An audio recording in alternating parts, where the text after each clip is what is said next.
Hi, it's Amy from Celebrate Pagan Holidays. Today we're talking about some of the best crystals for pagans. This is obviously my opinion of the best crystals. You're going to, end up with your own list of what crystals that you enjoy working with and which ones that you personally feel connected with. So crystals contain energy. They are rocks, minerals found within the earth, and they contain the energy from the earth.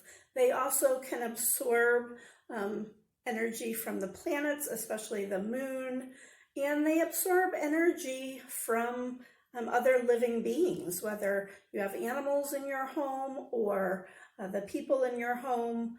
So that is one reason that you will hear pagans and witches talking about cleansing their crystals. And that's because sometimes you need to get rid of the negative energy that's built up within them.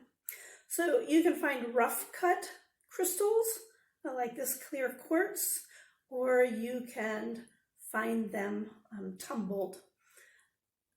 Either way, if you get your crystals from a metaphysical shop or a rock store, you need to ask where they come from. So crystals are very often mined. So in that process of mining, we're digging up and destroying the earth.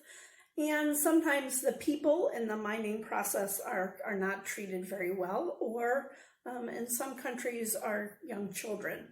So we want to source our crystals ethically and know where they came from and know that they are being sourced in a sustainable manner. Quartz is something that's mined commercially on a very large scale. As you know, quartz is used in many electronics, computers, watches, and so it's important to know where your stones are coming from. Then they often, occur some manufacturing. So I actually love tumbled stones because I like to hold them in my hand. I often have a crystal in my pocket, so I can put my hand in my pocket and just rub that crystal, connect with its energy. And we have different types of crystals that connect with different energy in our bodies. So that's why there are so many different types of crystals, and you'll hear people talking about, how this crystal, so for instance, this is a rose quartz crystal, good for love, good for self-love, good for taking care of yourself and for self-confidence. So we're just going to talk about some of my favorite crystals. So I have just held up the clear quartz crystal and the rose crystal. The clear quartz is kind of everybody's foundation crystal. So it works very similar to a white candle, and in that it amplifies the other stones and the other ritual objects around it. So if you're using clear quartz with a spell, it's amplifying your intention and amplifying the other tools and that energy. So it's taking in that energy and radiating it out. It's also great for meditation, great for helping you focus. This particular crystal actually sits next to my desk because it is a good crystal for focusing. And if I'm at my desk and I'm working, then I need to be focused. So it's a great crystal for that as well. And the rose crystal, as I've said, it's great for both romantic love and self-love. Works well in those spells.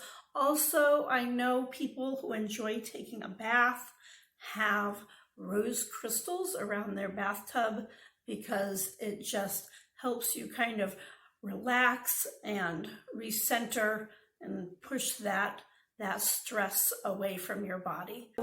Dalmatian stone is the next one I'm going to mention. I picked this stone up last year at the Native American Art Museum, which is in Indianapolis, Indiana. It's a great, awesome museum.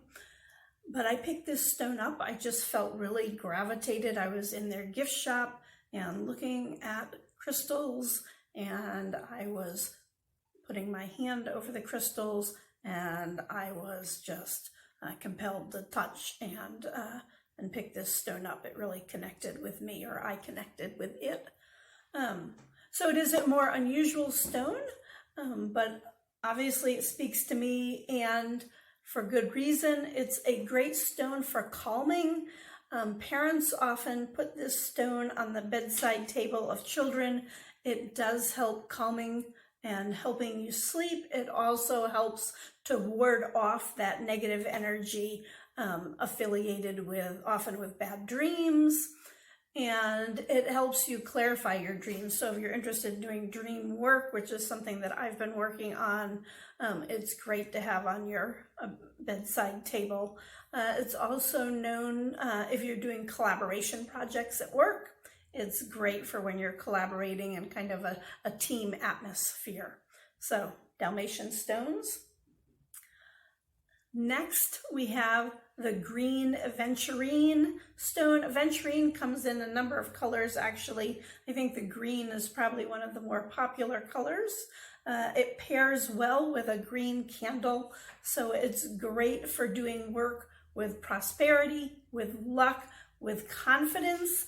So if you have a project at work, have a presentation at work, this is a great stone to have, in your pocket or on your desk at work, because it does help to instill confidence and great energy. The last stone crystal we are going to talk about is turquoise.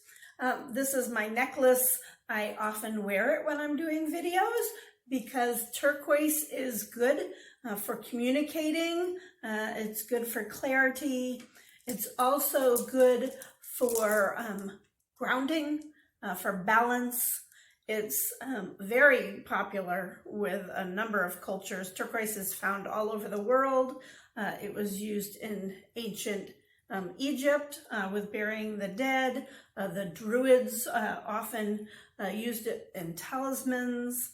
And of course, the Native Americans, it's very popular as a crystal and a healing crystal in the Southwest, especially the Hopi and the Zuni cultures.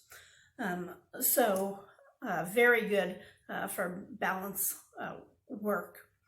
So if you would like to go in-depth videos on any particular crystals, please leave me a comment below.